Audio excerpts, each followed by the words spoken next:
Non, mais ça n'a pas de sens, hein.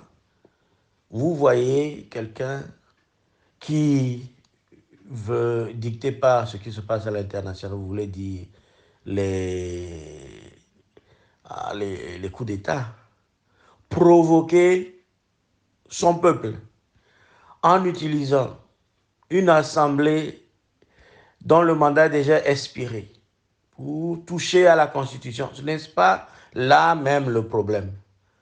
N'est-ce pas là la provocation qui peut embraser un pays? Pourquoi il ferait ça? Pourquoi il ferait une chose pareille? Non, mais moi je ne suis. C'est pas vraiment vrai. Ce que vous dites là ne justifie en rien le fait que Faure Gnassingbé anticipe le changement, le changement de la Constitution avant les élections. Au contraire, s'il était sage, s'il ne voulait pas qu'on le brusque, il ne le ferait pas avant les élections.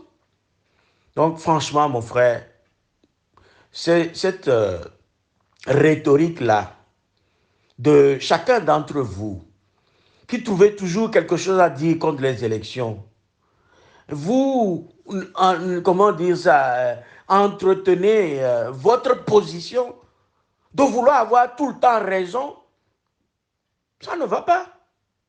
Et vous parlez de l'opposition comme un réel, c'est-à-dire quelque chose qui n'a pas de sens, qui n'a pas de valeur.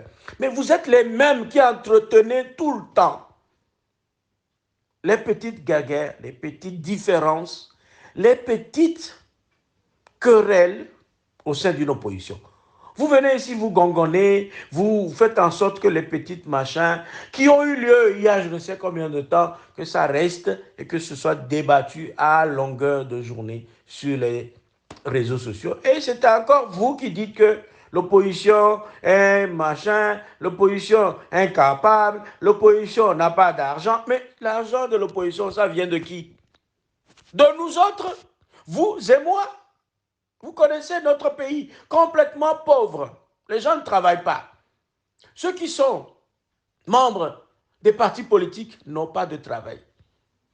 C'est à peine que certains payent même leur cotisation de membres. Alors dites-moi, quand vous ridiculisez l'opposition telle que vous le faites, monsieur Ganda, dans vos propos actuels, vous pensez rendre service au Togo? Ou bien à vous-même? Moi, je ne pense pas. Parce que ce que vous dites là, dans notre tête, à chacun d'entre nous, une opposition n'est pas utile.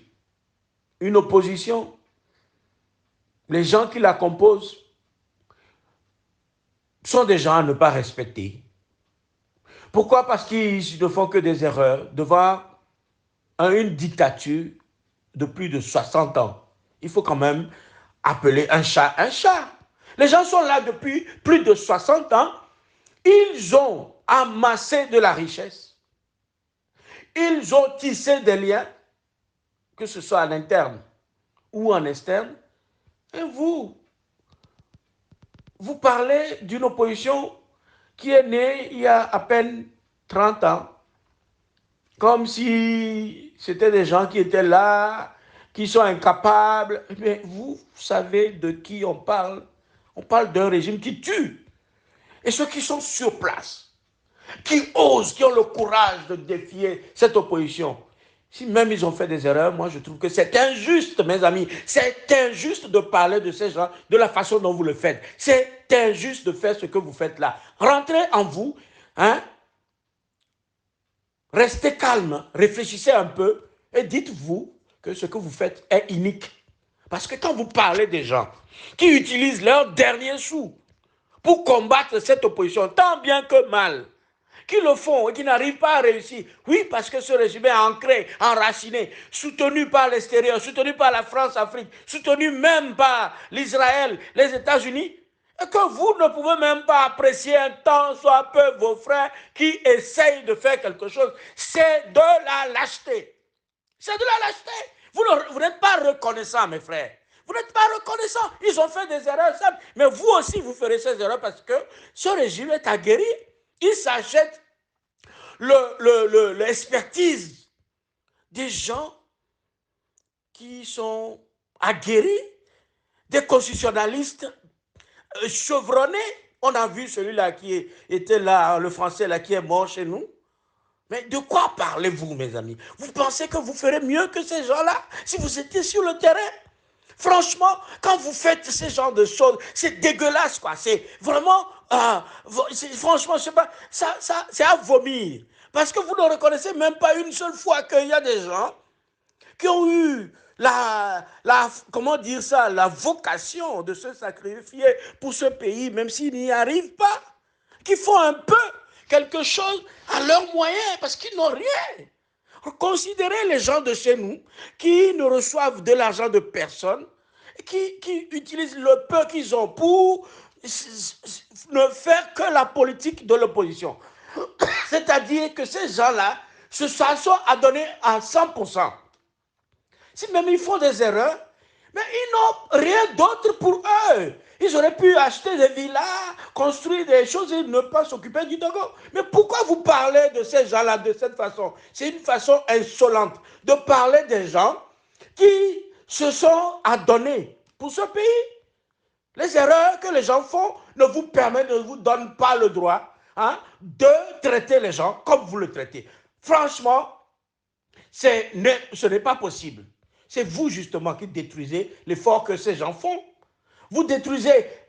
écoutez, vous avez eu la chance de venir à l'extérieur et vous avez vu que on pouvait faire mieux. Mais qu'est-ce que vous avez fait? Qu'est-ce que vous faites? Quelle aide vous apportez à ceux qui font quelque chose? Vous les insultez à longueur de journée. Moi aussi, je faisais ça, mais après, j'ai mûri. Hein? La maturité fait qu'on comprend que vraiment... Aujourd'hui, certains d'entre nous, ici, quand nous avons un peu d'argent, on court acheter un lopin de terre au Togo, ou bien on donne un peu à la famille. Vous pensez que ces gens-là ne pouvaient pas faire la même chose? Ils utilisent leur argent, ce qu'ils ont, que Dieu leur a donné, l'effort de leur main, leur sang. Ils partagent avec les gens avec qui ils travaillent. Vous savez qu'aucun de ces gens n'ont une fonction publique, ne sont pas fonctionnaires. Ils n'ont pas de place dans la fonction publique. À peine certains ont un mandat aujourd'hui dans les municipalités et c'est ce qu'ils utilisent. Je pense que Dieu ne nous aide pas parce que nous-mêmes, en tant que Togolais, nous ne sommes pas reconnaissants des gens qui font quelque chose pour nous. On les compare aux héros des films, aux héros d'un petit moment, hein, de résistance. Et puis, si ce n'est pas ça, on ne veut rien. Que ça reste comme ça, que Fagne Gnassingbé fasse ce qu'il veut. Et donc, c'est la faute de n'importe qui, de quelqu'un, et non de moi. Personne ne prend une responsabilité, c'est toujours la faute de quelqu'un, de l'opposition. L'opposition, c'est qui l'opposition? Ah, c'est M. Fabre ou M. Goguet ou quelqu'un. Mais ce ne sont pas des super-hommes, hein? Il faut qu'on arrête ce genre de choses. Parce que ce discours que nous tenons depuis des années fait que nous n'arrivons pas à rassembler les gens, on n'arrive pas à créer l'unité, on n'arrive pas à se resserrer les rangs de la diaspora et même l'opposition sur place aussi suit exactement ce qui se passe ici. Pourquoi? Parce que c'est une dynamique, une fausse dynamique, une dynamique négative qui ne nous rend pas service. Mes amis, arrêtons ce genre de choses. Quand vous débitez ces choses-là à longueur de journée, comment voulez-vous qu'on réussisse quoi que ce soit? On n'arrivera jamais. Et justement, vous faites partie aussi de ceux qui affaiblissent nos gardes, notre force pour que ce régime s'en aille. Vous faites partie de ceux-là qui nuisent au rassemblement des troupes. Je vous en prie, je ne suis pas venu vous insulter. Je ne suis pas venu dire que je sais mieux que vous, mais quand j'entends votre discours, à chaque fois, vous essayez de justifier les justifiables, ça me fait vomir, ça fait longtemps que je ne parle plus, j'ai décidé de ne plus parler, mais quand je vous entends encore justifier que Oui, on fait ça, c'est pas parce cause de l'élection qu'on ne sait pas contrôler, que c'est parce que ceci, c'est du n'importe quoi. C'est du n'importe quoi. Quel international dit à quelqu'un d'utiliser un assemblée déjà expirée, dont le mandat est expiré, pour venir changer les constitutions?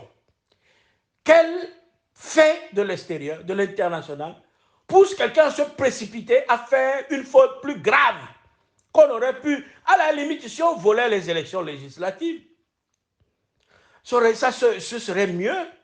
Mais de venir avant les élections législatives, c'est-à-dire à un mois des élections législatives, avec une assemblée complètement hors de mandat, de l'utiliser pour changer la constitution, mais c'est de l'assassinat. C'est-à-dire qu'on assassine notre constitution, on fait un coup d'État.